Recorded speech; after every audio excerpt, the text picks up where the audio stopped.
الحمد لله نحمده ونستعينه ونستغفره ونؤمن به ونتوكل عليه ونعوذ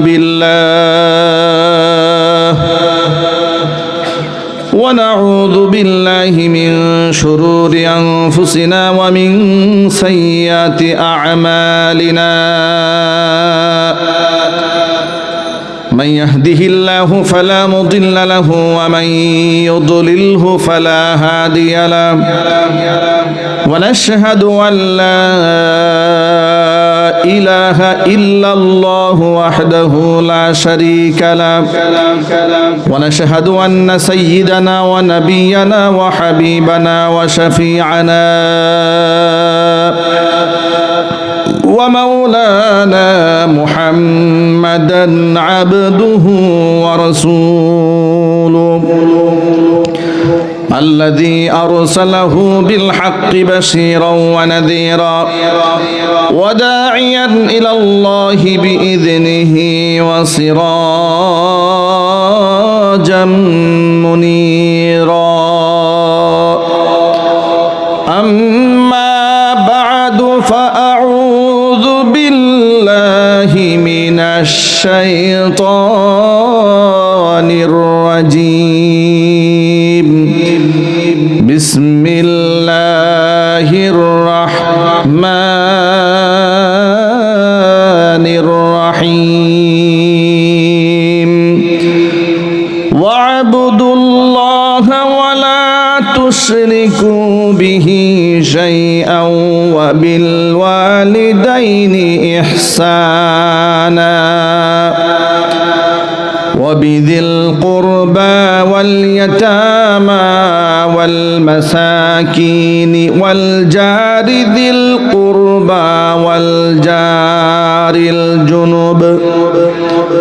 والجار الجنب والصاحب بالجنب وابن السبيل وما ملكت أيمانكم إن الله لا يحب من كان مختالا فخورا وقال تعالى في شان حبيبه ومحبوبه آمرا ومخبرا إن الله وملائكته يصلون على النبي يا أيها الذين آمنوا صلوا عليه وسلموا تسليما اللهم صل على محمد وعلى آل محمد كما صليت على إبراهيم وعلى آل إبراهيم إنك حميد مجيد اللهم بارك على محمد وعلى آل محمد كما باركت على إبراهيم وعلى آل إبراهيم إنك حميد مجيد মোহাব্বতে জবান ছেড়ে দিয়ে সকলে মিলে কিছুক্ষণ জিকির করুন লা ইলাহা ইল্লাল্লাহ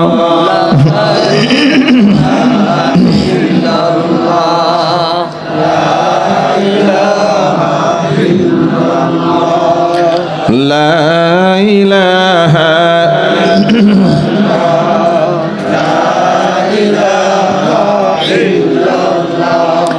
لا إله إلا الله لا إله إلا الله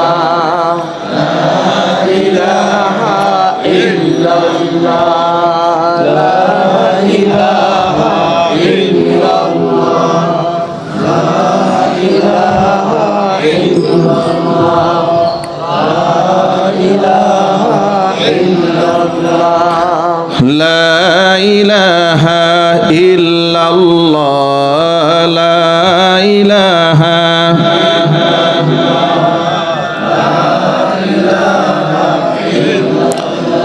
লা ইলাহা ইল্লাল্লাহ মুহাম্মাদুর রাসূলুল্লাহ সাল্লাল্লাহু আলাইহি ওয়াসাল্লাম। ঐতিহ্যবাহী মানিকগঞ্জ জেলার অন্তর্গত ঘিওর উপজেলার তরা রহমতের কুটির 36তম বার্ষিক ওয়াজ মাহফিলের শেষ অধিবেশনের সম্মানিত সভাপতি সাহেব, আমন্ত্রিত হাজরাত, উলামায়ে কেরাম, মুরব্বিয়ানে আযম, অত্র এলাকা এবং পার্শ্ববর্তী এলাকার বিভিন্ন প্রান্ত থেকে ছুটে আসা দিন দরদি, ইমানদার, পরহেজগার, মুত্তাকি মুসলিম ভাইরা, পর্দার অন্তরালে অবস্থানরত আমাদের সকলের শ্রদ্ধাভাজন পর্দানিশীন মা এবং বোনেরা, মহান আল্লাহ রব্বুল আলামিনের দরবারে আলী শানে লাখ কোটি শুকরিয়া আদায় করছি যে মহান আল্লাহ রব্বুল আলামিন রহমতের কুটিরের প্রতিষ্ঠাতা আধ্যাত্মিক সাধক হযরত গোলাম রসুল রহমাতুল্লাহি আলাইহির একমাত্র ছাত্র, প্রথম এবং শেষ ছাত্র, এবং রহমতের কুটিরের পরিচালক মোহাম্মদ আকবর হুসাইন পরিচালিত এবং আজকের এই আয়োজনের মূল ওনার যিনি, যার দাওয়াতে, যার আহ্বানে আমরা এখানে একত্রিত হয়েছি, কোরআন সুন্নাহর সুন্দর একটি মঞ্চ তিনি কায়েম করেছেন মানুষকে দ্বীনের কথা শোনাবার জন্য। আল্লাহ পাক যে এমন একটি পবিত্র মঞ্চে আমাদেরকে বসার, কথা বলার সুযোগ দিয়েছেন, এই জন্য আপনারা খুশি না বেজার? কম না বেশি? হৃদয়ের সবটুকুন ভালোবাসা উজাড় করে শ্রদ্ধা জড়িত কণ্ঠে মহান মনিবের শেখানো ভাষায় শুকরিয়া আদায় করছি। জবান ছেড়ে দিয়ে সকলে একযোগে বলছি আলহামদুলিল্লাহ। রব্বানা লাকাল হামদ হামদান কাসীরা তাইয়িবান মুবারাকান ফীহি ইয়া রাব্বি লাকাল হামদু কামা ইয়ানবাগি লিজালালি ওয়াজহিকা ওয়া আযীমি সুলতানিকা। আল্লাহ রাব্বুল আলামিন আজকের ওয়াজ মাহফিলকে কবুল করুন। অত্র এলাকার সমস্ত মুর্দেগানের কবরে আযাব আল্লাহ তাআলা কিয়ামত পর্যন্ত বন্ধ করে দিন। কাল হাসরের কঠিন ময়দানে আজকের এই আয়োজন আল্লাহ তাআলা আমাদের সকলের নাজাতের জরিয়া হিসেবে কবুল করুন। হযরত গোলাম রসুল রহমাতুল্লাহি আলাইহির কবরকে আল্লাহ তাআলা বেহেশতের বাগান বানিয়ে দিন। তার খিদমতগুলো আল্লাহ তাআলা কবুল করে নেন। তার সন্তান মোহাম্মদ আকবর হুসাইন রহমতের কুটিরের পরিচালক, তাকে আল্লাহ তাআলা নেক হায়াত দারাজ করুন। দ্বীন প্রচারের একজন সৈনিক হিসেবে, আল্লাহ পাকের মাকবুল গোলাম হিসেবে আল্লাহ পাক তাকে কবুল করুন এবং মঞ্জুর করুন। সর্বোপরি আজকে কোরআন সুন্নাহর আলোচনার মাধ্যমে আল্লাহ পাক কোরআনের নূর দিয়ে আমাদের সিনাগুলোকে আলোকিত বানিয়ে দেন। আজকে আমাকে আলোচনা দেওয়া হয়েছে পিতা মাতার মর্যাদা, তাদের খিদমত, ইসলামে তাদের গুরুত্ব। আমি মহাগ্রন্থ আল কোরআন থেকে সূরাতুন নিসার 36 নম্বর আয়াতে কারিমা আপনাদের সামনে আমার খুতবার মধ্যে তেলাওয়াত করেছি। আমি এই আয়াতের আলোকেই সংক্ষিপ্ত পরিসরে কিছু কথা বলতে চাই। আল্লাহ পাক যেন আমাকে বলার তৌফিক দান করেন। আমি যতই গুছিয়ে কথা বলতে চাই না কেন, আমি যত দামি কথা আমার পক্ষ থেকে উপহার দিতে চাই না কেন, আমার আল্লাহ যদি না চান এই জবান থেকে দামি কথা বের হবে না। ঠিক কিনা? এই জন্য আমরা সাহায্য চাইব কার?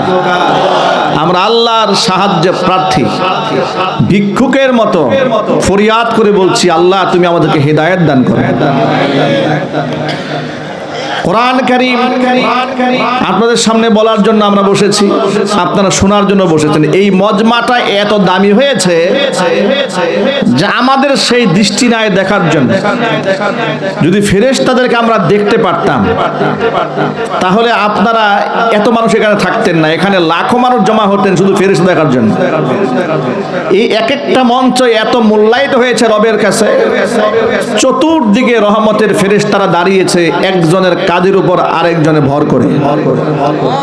এভাবে তাদের সিরিয়াল চলে গেছে আরশে মুআল্লা পর্যন্ত। আল্লাহ পাক তাদেরকে ডেকে জিজ্ঞেস করছেন, কি ব্যাপার, কোথা থেকে এলে তোমরা?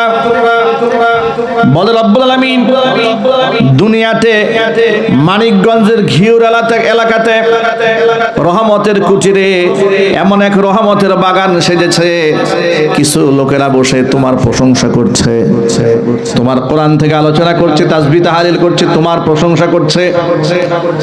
আমরা সকলে মিলে চতুর্পাশে দাঁড়িয়েছি, জায়গা নাই, একজন আর একজনের কাঁধের উপর উঠেছি, এভাবে তাদেরকে এমন ভাবে আবৃত করে ধরেছি, এমনকি একজনের কাঁধের উপর আরেকজন ভর করে করে আল্লাহ তোমার আরশে মুআল্লা পর্যন্ত পৌঁছে গেছি। জোর আওয়াজ বলেন সুবহানাল্লাহ।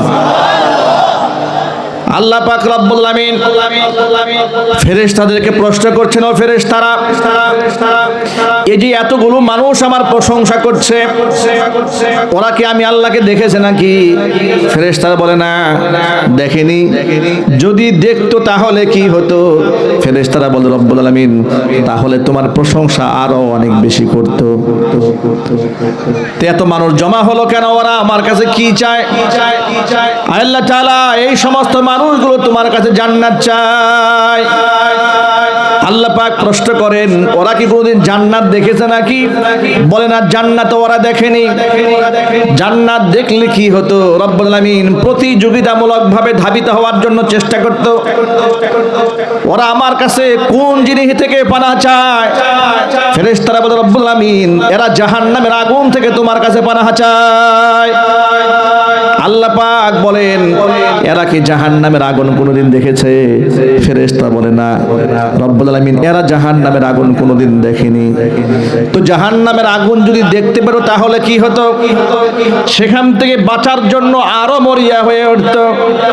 আল্লাহ পাক তখন ফেরেশতাদেরকে সাক্ষী রেখে ঘোষণা দিয়া বলেন, ও ফেরেশতারা শোনো, তোমরা সাক্ষী থাকো যে মানুষগুলো আমি আল্লাহকে না দেখে আমার প্রশংসা করে, আমার জান্নাত না দেখে আমার কাছে জান্নাত চায়, জাহান্নামের আগুন না দেখে জাহান্নামের আগুন থেকে বাঁচতে চায়, তোমরা সাক্ষী থাকো আন্নী কাদ গাফারতু লাহুম, আমি আল্লাহ তাআলা আমার সকল বান্দাদেরকে তাদেরকে ক্ষমা করে দিলাম। ওই সময় জনৈক ফেরেশতা আল্লাহকে বলে, আল্লাহ তুমি যে এত মানুষকে ক্ষমা করে দিলে, এদের মধ্যে কিছু মানুষ তো তোমার জিকির করার জন্য বসে নাই, এমনি রাস্তা দিয়ে হেঁটে যাচ্ছিল, বিরাট আয়োজন দেখে বসে পড়েছে, তো সেও মাপ পাবে নাকি? আল্লাহ পাক তখন বলেন, হুমুল জুলাসা লা ইয়াশকা বিহিম জালিসুহুম, এরা আমার প্রশংসার জন্য বসার কারণে এত দামি মানুষে পরিণত তারা হয়েছে, তাদের গা ঘেঁষে যারা এমনিতে হাজিরা দিয়েছে তারাও বঞ্চিত হবে না। আমি আল্লাহ তাআলা তাদেরকেও মাফ করে দিয়েছি। জোরে বলেন সুবহানাল্লাহ। আমাদের দৃঢ় ঈমান রয়েছে হাদিসের উপরে যে আমাদের চতুর্পাশে অসংখ্য ফেরেশতারা দাঁড়িয়ে গেছে। চিৎকার দিয়ে বলেন আল্লাহু আকবার। অসংখ্য ফেরেশতারা দাঁড়িয়ে আছে, আমাদেরকে নিরাপত্তা দিচ্ছে। আলহামদুলিল্লাহ বলেন। রাজনৈতিক প্রোগ্রাম করতে গেলে দেখবেন অনেক পুলিশ রাখতে হয়। এখানে যতজন লোক এসেছেন আর যতজন মানুষের আয়োজন, এখানে যদি এটা রাজনৈতিক প্রোগ্রাম হতো তাহলে কতজন পুলিশের প্রয়োজন হতো একটু আন্দাজ করেন আপনারা, ঠিক কিনা বলেন? এরপরেও পুলিশরা হিমশিম খায় যে চেয়ার দিয়ে ঢিল আসে কিনা, কারণ প্রতিপক্ষ থাকে তো, মারামারি আসে না নাই। কিন্তু কোরআনের মাহফিল, আমরা এমনও মাহফিলে গিয়েছি 40,000 50,000 হাজার শ্রোতা আমাদের সামনে, একটা পুলিশও নাই, সুবহানাল্লাহ বলেন। কোনো মারামারিও নাই, কোনো হট্টগোল নাই, কোনো কিলাকিলি নাই। এই হাজার হাজার মানুষ একজন বক্তার কথা পিংপতং নীরবতার সাথে গভীর মনোযোগ সহকারে শুনতে পাচ্ছে। বক্তার সাথে আই কন্টাক্ট হলো এতগুলো মানুষের। বক্তা ইশারা দিলে ডানে যায়, মানুষ ইশারা করলে বামে যায়। বক্তা কিছু বললে সুবহানাল্লাহ বলে, আলহামদুলিল্লাহ বলে, মাঝে মাঝে আল্লাহু আকবার তাকবীরের ধ্বনিতে আকাশ বাতাসকে তারা মুখরিত করে ফেলে। এতগুলো মানুষকে এই কন্ট্রোল হচ্ছে আল্লাহ পাকের দয়া, আল্লাহ পাকের রহমত, আল্লাহ পাকের ফেরেশতা দিয়ে যদি এই সমস্ত মঞ্চগুলো পাহারা দেওয়া না হতো, প্রতিদিন মাহফিলে মারামারি হতো। কথা ঠিক না ঠিক জুড়ে বলেন? প্রতিদিন মারামারি হতো।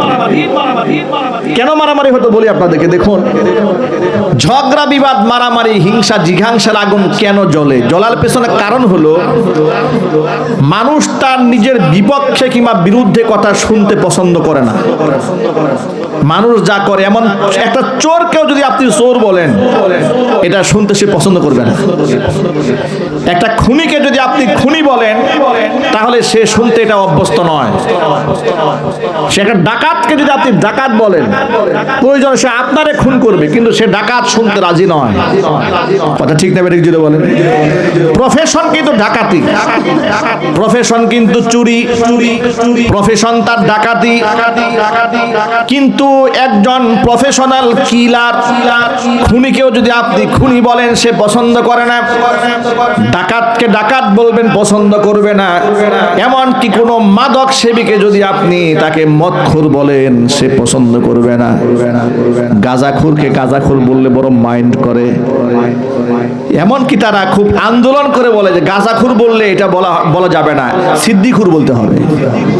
কেন?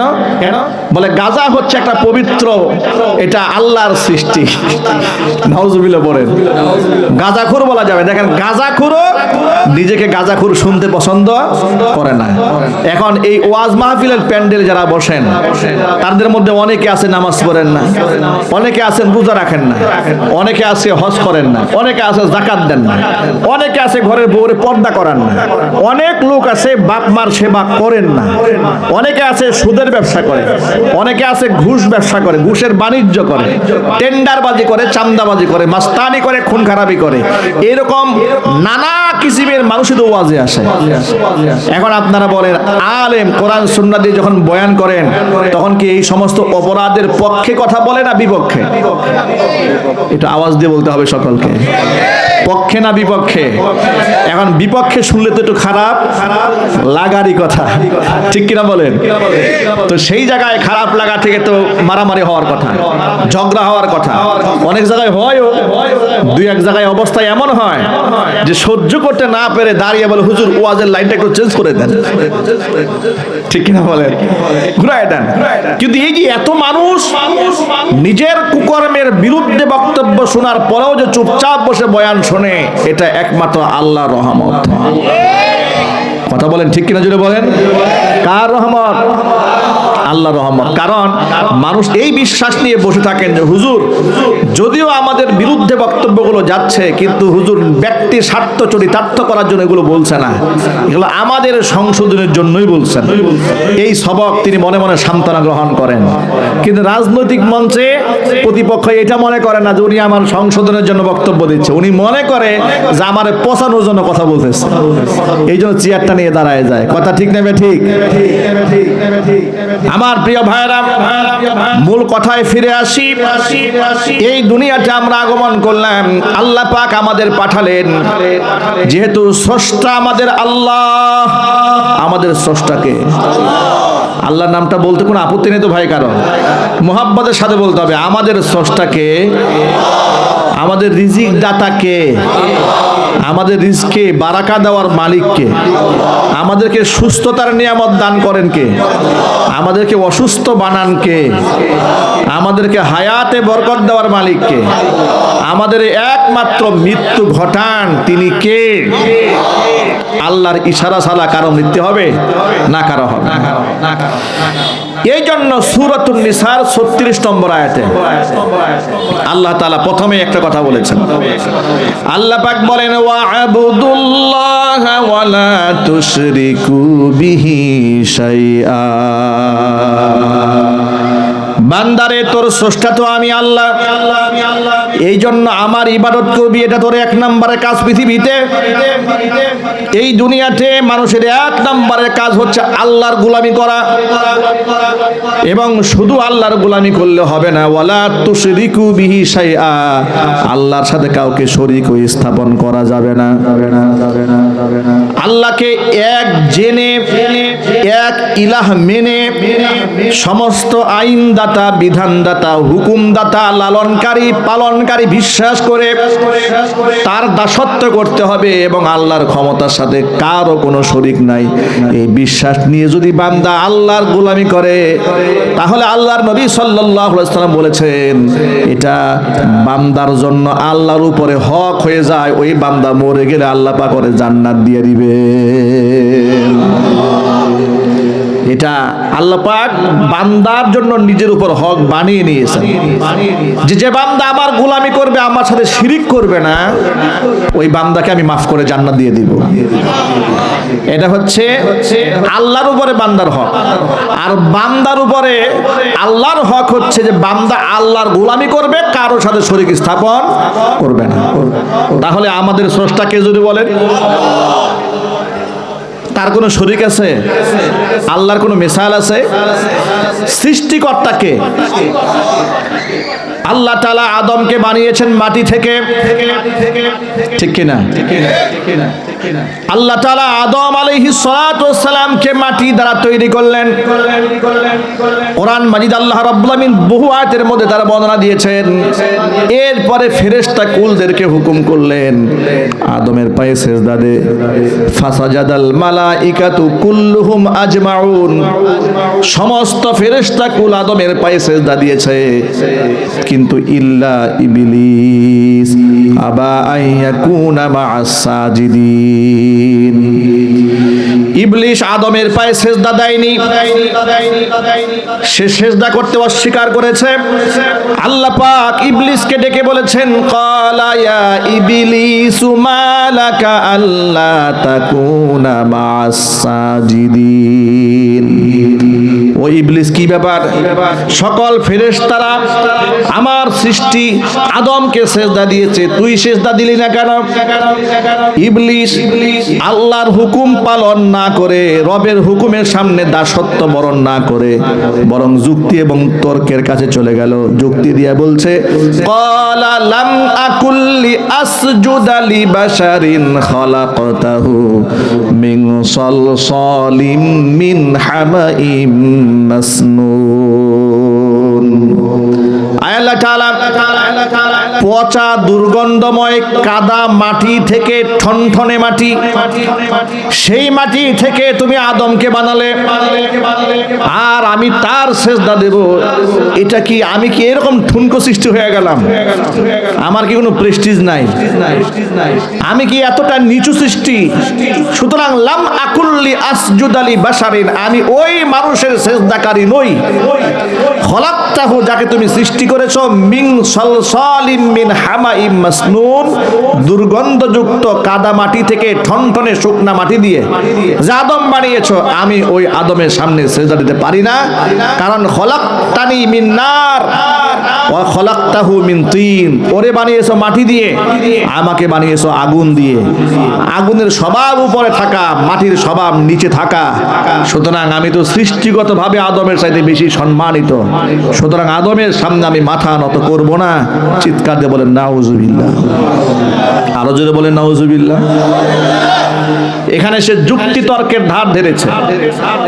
আপনাদের সকল ভাইদেরকে একটা মৌলিক কথা বলে দেই, ইসলামের সমস্ত আহকামাত গায়েবের ব্যাপার। এগুলা বিশ্বাস এমন ভাবে করতে হবে যে কোনো প্রকার প্রকার যুক্তি এবং তর্ক ছাড়া, কোনো প্রকার যুক্তি এবং তর্ক ছাড়া হাসি মুখে আল্লাহ এবং তার রাসূলের আনীত সকল বিধানগুলো মেনে নিতে হবে। কোনো যুক্তি তর্কের কাছে যাওয়া যাবে না। কথা ঠিক নেবে ঠিক? যুক্তি তর্ক দিয়ে তো আপনি ইসলাম মানতে পারবেন না। যুক্তি তর্ক দিয়ে আপনি গায়েব বিশ্বাস করবেন কিভাবে? যুক্তি তর্ক দিয়ে আপনার ওযু নষ্ট হয়েছে, বায়ু নির্গত হয়েছে, আপনার ওযু করতে হবে কেন? কোন যুক্তি আছে এখানে? যদি বায়ু যেখান থেকে নির্গত হয়েছে, যদি এটা আপনি 14 বার ধৌত করেন, তাহলে একটা যুক্তি আছে, এখান থেকে বায়ু নির্গত হয়েছে, তা ধোয়ার বিধান এসছে। বায়ু নির্গত হলো একদিক দিয়ে, আপনি ওযু করলেন আরেক অঙ্গ প্রত্যঙ্গ। কি আপনি যুক্তি দেখাবেন এখানে? আপনি আল্লাহকে দেখেননি, ফেরেশতাও দেখেননি, জিন জাতি দেখেননি, আলমে বারজাখের কবরের শাস্তি সম্পর্কে আমরা কেউ দেখিনি, মিজান দেখিনি, পুলসিরাত দেখিনি, মিজানের পাল্লায় আমলনামা ওজন দেওয়া হবে এটাও দেখিনি, পুলসিরাত দেখিনি, জান্নাত দেখিনি, জাহান্নাম দেখিনি, ফেরেশতা দেখিনি। এত কিছু না দেখেও বিনা যুক্তিতে, বিনা তর্কে এমন ভাবে ঈমান আমরা এনেছি, যদি আমাদেরকে এই সমস্ত বিশ্বাস থেকে দূরে সরায় দেওয়ার জন্য জবাই করা হয়, আমরা জবাই হয়ে যাব, বিশ্বাস থেকে এক চুল পিছপা হব না। কথা ঠিক না ঠিক? মানের ক্ষেত্রে কোনো কম্প্রোমাইজ নাই, এখানে যুক্তি তর্কের বিষয় নয়। তাহলে বলবেন যুক্তি তর্কের বিষয় না, তাহলে মানলাম কেমনে? মেনেছি কোরআনে পেয়েছি, নবী করিম সাল্লাল্লাহু আলাইহি ওয়াসাল্লামের হাদিসে পেয়েছি। কোরআন আর হাদিসের মধ্যে যা এসেছে অকাট্যভাবে মেনে নিতে হবে, কোনো প্রশ্ন করা যাবে না। কারণ কোরআন মাজিদের মধ্যে আল্লাহ পাক নিজে বলে দিয়েছেন, শোনো, ফালা ওয়া রাব্বিকা লা ইউমিনুনা হাত্তা ইউহাক্কিমুকা ফীমা শাজারা বাইনাহুম সুম্মা লা ইয়াজিদু ফি আনফুসিহিম হারাজাম মিম্মা কাদাইত ওয়া ইউসাল্লিমু তাসলিমা। নবীজি, আপনার রব আমি আমার নিজের জাতের কসম করে বলি, ততক্ষণ পর্যন্ত ওরা ইমানদার হতে পারবে না যতক্ষণ না পর্যন্ত তাদের মধ্যে অমীমাংসিত বিষয়ে আপনাকে বিচারক মনে না করবে, ফয়সালাকারী না মানবে। শুধু ফয়সালাকারী মানলেই হবে না, আপনাকে ফয়সালাকারী মানার পরে আপনি যে মতামত ব্যক্ত করবেন হাসি মুখে, মনের মধ্যে কষ্ট না রেখে যতক্ষণ মানতে পারবে না ততক্ষণ পর্যন্ত এরা ইমানদার হতে পারবে না। তাহলে আয়াত কি প্রমাণ করলো? নবী করিম সাল্লাল্লাহু আলাইহি ওয়াসাল্লামের পুরো ফয়সালা হাসি মুখে যদি কোনো মুসলমান না মানে, তাহলে কি তার ঈমান থাকবে? কথা বুঝতে কষ্ট হচ্ছে ভাই?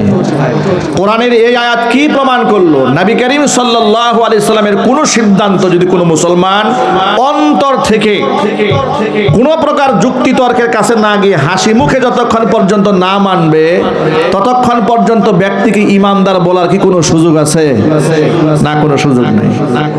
আল্লাহ এবং তার রাসূলের কথাকে আমরা এভাবে বিশ্বাস করি। আল্লাহ পাক যেহেতু আমাদের স্রষ্টা, আল্লাহ পাক বলেন, বান্দারে তোর উপরে সবার আগে আমি আল্লাহর হক, কারণ দুনিয়াতে তোকে আমি পাঠিয়েছি। ওয়ামা খালাকাতুল জিন্না ওয়াল ইনসা ইল্লা লিয়াবুদুন। বান্দারে, জিন আর ইনসানকে কেবল সৃষ্টি করেছি শুধুমাত্র কেবলমাত্র আমার গোলামি করার জন্যই। আল্লাহর গোলামির পরে যেহেতু আল্লাহ স্রষ্টা, শয়তান আল্লাহর নাফরমানি করলো, যুক্তি তর্কের কাছে গিয়া আল্লাহ পাক শয়তানকে জানিয়ে দিল, ক্বালা ফাখরুজ মিনহা ফাইন্নাকা রাজিম, তুই বিতাড়িত হয়ে যা, তুই জান্নাত থেকে বের হয়ে যা, অবশ্যই তুই মারদুদ বিতাড়িত। শয়তান বলল, রব্বুল আলামিন ক্বালা রাব্বি বিমা আগওয়াইতানি লা উযায়্যিনান্না লাহুম ফিল আরদি ওয়া লা উগবিয়ান্নাহুম আজমাইন। আয় আমার রব, যে আদমকে সিজদা না দেওয়ার কারণে তুমি আমারে গুমরা বানিয়েছো, আমি কসম করে বললাম দুনিয়াটাকে ওই আদম সন্তানদের জন্য অত্যন্ত সুন্দর করে সুশোভিত করে আমি সাজিয়ে তুলব, যাতে করে মানুষেরা তোমার দাসত্বের কথা ভুলে যায়, এদেরকে আমি গুমরাহ বানায় ফেলবো। জোরে জোরে বলেন নাউজুবিল্লাহ। আল্লাহ রাব্বুল আমিন তখন বললেন, শোন, শয়তান বলল, আমি অবশ্যই আদম সন্তানের জন্য, আদমের জন্য গোটা দুনিয়াটাকে সাজিয়ে গুছিয়ে তুলবো, তবে ইল্লা ইবাদাকাল মিনহুমুল মুখলাসিন, তবে তোমার মুখলিস বান্দা যারা, তাদের সাথে তো আমি পেরে উঠবো না, কারণ মুখলিস বান্দাদের সাথে শয়তান পেরে ওঠে না। আল্লাহ রাব্বুল আমিনের সাহায্যে মুখলিস বান্দারা শয়তানের উপরে বিজয় লাভ করে। জোরে বলেন সুবহানাল্লাহ। ছোট্ট একটা প্রমাণ দিয়ে আপনাদের সামনে, যে শীতকাল শুরু হয়েছে, ফজরের নামাজের সময় ওযু করে নামাজ পড়া কি সহজ না কঠিন? আরো জোরে বলেন। অনেক কঠিন কাজ, কিন্তু আল্লাহর মাহবুব বান্দা যারা, তারা কিন্তু এই কঠিন কাজটা তাদের জন্য আল্লাহ সহজ বানিয়ে দিয়েছেন। আল্লাহ পাক এই কোরআন শরীফে বলেন, নামাজের ব্যাপারে বলেছেন, ওয়া ইন্নাহা লাকাবীরাতুন ইল্লা আলাল খাশিঈন। শুধুমাত্র ফজরের নামাজটা নয়, যত নামাজ আছে, যাদের অন্তরে আল্লাহর ভয় নাই, তাদের কাছে নামাজের চাইতে কঠিন কোনো কাজ এই পৃথিবীতে নাই। কথা ঠিক কিনা জোরে বলেন। যাদের অন্তরে আল্লাহর ভয় নাই, তাদের কাছে নামাজের চাইতে কঠিন কোনো কাজ পৃথিবীতে নাই। ও সারাদিন কামলা দিতে পারবে, কিন্তু নামাজ পড়তে কষ্ট লাগবে। কামলা দিতে কোনো কষ্ট নাই। কথা বলে না কেন? ব্যবসা প্রতিষ্ঠানে ঘন্টার পর ঘন্টা বসে থাকে, কষ্ট হয় না? 50 কেজির বস্তা মাথার মধ্যে নিয়েছে, কষ্ট হয় না? কষ্টকে কষ্টই মনে করে না। 10টা 20টা ইট কাঁধে তুলে নিয়েছে, তাতেও কষ্ট মনে করে না। 2 জনের জায়গায় 3 জন প্যাসেঞ্জার রিকশায় চলে ইচ্ছা মতো টানতেছে, প্যাডেল মারছে, কষ্টকে কষ্ট মনে করে না। কিন্তু 5টা মিনিট সময়ের জন্য ওযু করে নামাজে 10টা মিনিট সময় দাঁড়ায় থাকবে, এটা তার সহ্য হয় না। আমাদের নামাজের চাইতে বড় বোঝা তার কাছে আর কিছুই নাই। ঠিক না ব্যাটিক বলেন? খেলা দেখবে রাতের বেলায়, যে শীতকাল এসেছে দেখবেন ব্যাডমিন্টন খেলবে, এরপরে রাতের বেলায় ঘন্টার পর ঘন্টা প্রচন্ড কুয়াশার মধ্যে খেলাধুলা করবে, তাতেও সমস্যা নাই। এমনকি ফজরের নামাজের পর পরে ডায়াবেটিস রোগীরা যেভাবে দৌড়ানো শুরু করে, ঠিক না ব্যাটিক বলে, ডাক্তার বলেছে তুই না দৌড়াই তুই মরবি।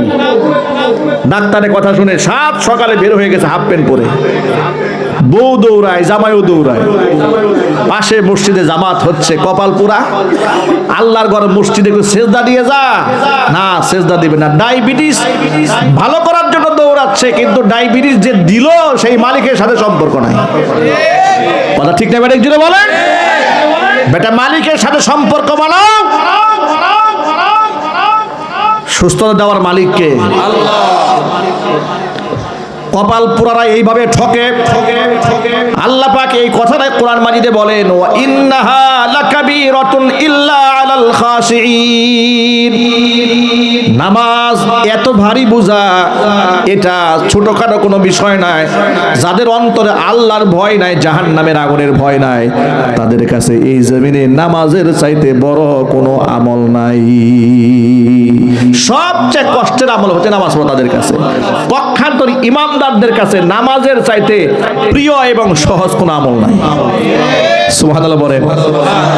নবী করিম সাল্লাল্লাহু আলাইহি সাল্লাম বলেছেন, জুইলাত কুররাতু আইনি ফিস সালাহ। আমার চোখের শীতলতা এটা আল্লাহ পাক আমাকে নামাজে দান করেছেন। নামাজে দাঁড়ালে আমার দিলও ঠান্ডা হয়ে যায়, আমার চোখটাও ঠান্ডা হয়ে যায়। চিৎকার দিয়ে বলেন আল্লাহু আকবার। এই জন্য ইমানদারেরা সুযোগ পেলে নামাজে দাঁড়িয়ে থাকে,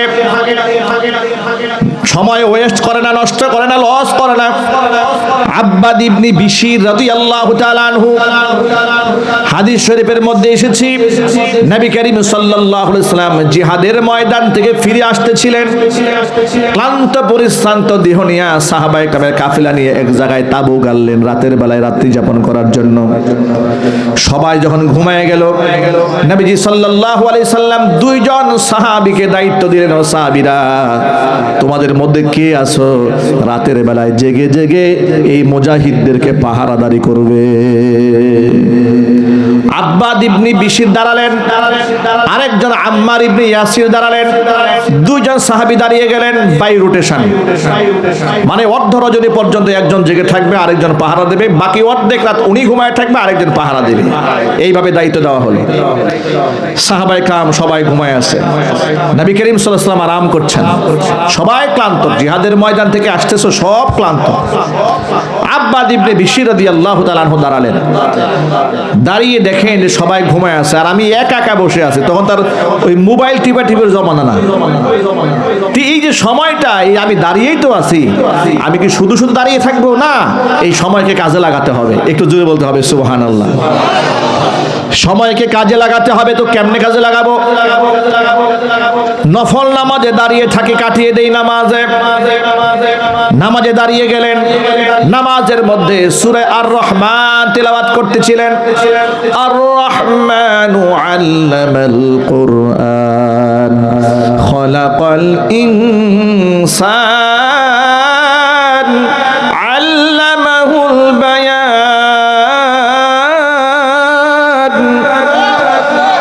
নামাজের মধ্যে তিলাওয়াত চলছে, কাফেরদের মধ্য থেকে, কাফেররা তো মুসলমানদেরকে গোয়েন্দা নজরদারিতে রেখেছে, রাতের বেলায় দেখে তাবুগারা, তাদের মধ্য থেকে সোজা হয়ে একজন দাঁড়িয়ে আছে, দূর থেকে তীর মেরে দিয়েছে। তীরটা আব্বাদ ইবনে বিশির রাদিয়াল্লাহু তাআলা আনহুর বাজুর মধ্যে এসে ঢুকে গেছে। লোহার আংটাওয়ালা তীর শরীরের মধ্যে যখন গিতে গেছে, নামাজ ছাড়ে না, নামাজ দাঁড়ায় আছে। যখন দেখে সে নামাজ ছাড়ে না বা দাঁড়ান থেকে সরে না, তখন শত্রু আরেকটা তীর মেরে দিয়েছে। দুইটা তীর যখন মেরেছে, সারা শরীর রক্ত ভেজা, রক্ত টপ টপ করে শরীর থেকে পড়ছে। নামাজ শেষ করে সাথীকে ডেকেছেন, নবী করিম সাল্লাল্লাহু আলাইহি ওয়াসাল্লাম জেগে উঠলেন। হুজুর তার এই রক্ত মাখা দেহ দেখে বলছেন, আব্বাদ কি হয়েছে তোমার, এটা হলো কেন?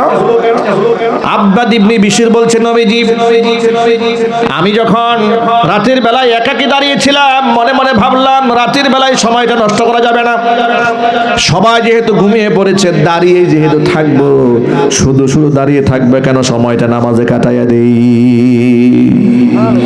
এই জন্য নামাজে দাঁড়ালাম। কিন্তু নামাজে দাঁড়িয়ে সূরা তেলাওয়াত করতেছিলাম আর এত মজা লাগতেছে নামাজের সূরাটা, নামাজের সূরা পড়তে গিয়ে এত মজা পেয়েছি, আমার গায়ের মধ্যে তীর এসে লেগেছে। আমার মনে হচ্ছিল আমি যদি শহীদ হয়ে যাই, নামাজের তেলাওয়াতের যে মজা পেয়েছি, এই মজা ছেড়ে দেওয়া সম্ভব হবে না।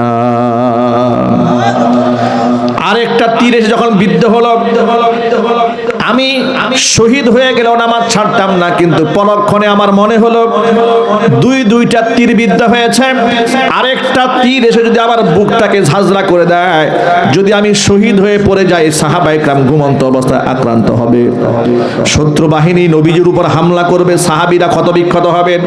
ওই চিন্তা যদি মাথার মধ্যে না আসতো, ও নবীজি আল্লাহর কসম করে বলি, নামাজে যে মজা পাচ্ছিলাম, নামাজ ছেড়ে দিতাম না।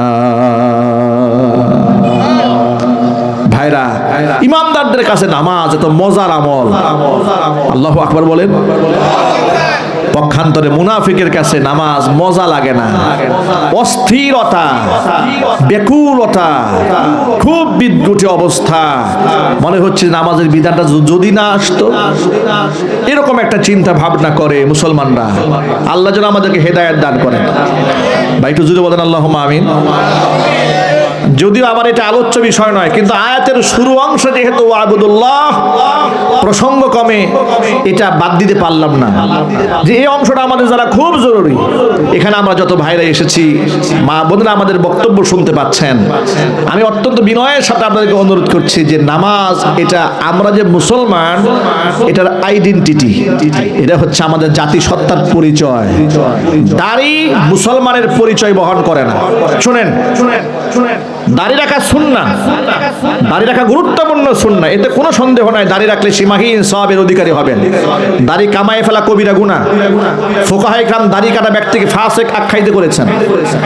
কিন্তু দাড়িটা, শুধু দাড়ি, এটা একজন মুসলমানের পরিচয় বহন করে না, কারণ অমুসলিমরাও দাড়ি রাখে। ইহুদিদের দাড়ি আছে না? আওয়াজ নাই মুখে। ইহুদিদের মুখে দাঁড়িয়ে আছে না, খ্রিস্টানদের মুখে দাঁড়িয়ে আছে না, হিন্দু শিখ সম্প্রদায়ের লোক এদের মুখে দাঁড়িয়ে আছে না। এমনকি আপনারা জেনে অবাক হবেন নাস্তিকরাও দাঁড়িয়ে রাখে। কিন্তু নাস্তিকের দাড়ি আর মুহাম্মদ সাল্লাল্লাহু আলাইহি ওয়াসাল্লামের দাড়ি এক দাড়ি নয়। ঠিক না ঠিক জুড়ে বলেন? ওই দাড়ি দেখলে বোঝা যায় এটা কোন জাতের দাড়ি। রবি ঠাকুরের দাড়ি আর মুহাম্মদ সাল্লাল্লাহু আলাইহি ওয়াসাল্লামের দাড়ি কি এক দাড়ি?